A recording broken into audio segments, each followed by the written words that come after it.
Alright, it's done. Look how clean it looks now. You gotta have a little bit of wiring space right here so you can move the handlebars. Unfortunately, that's just the way it kind of goes.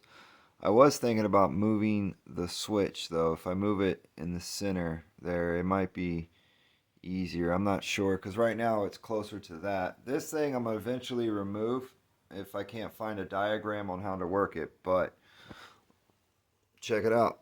Everything has been zip tied and cleaned up. And then remember, when I put the seat on, right, you won't see a lot of that. Watch, see? With the seat on, big difference, right? Big difference.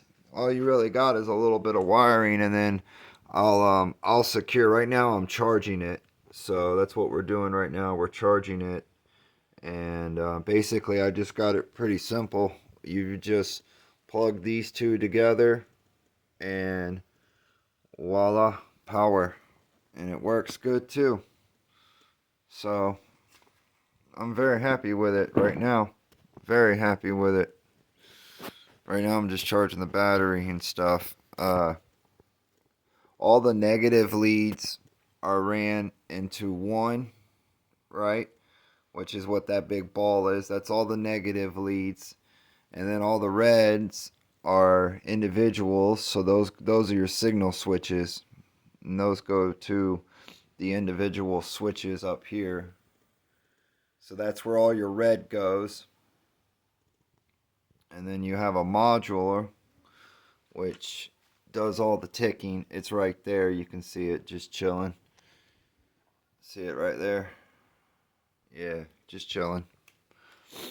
But this gets done charging. Oh yeah, by the way, Sunday I'm hopefully going to go to an event where I can take the mini bike out, and hopefully we can get that done. That'll be a lot of fun, won't it? I think I'm going to film too. The bike is ready to roll. That's why I was hurrying to get it done, because I want to take it this Sunday.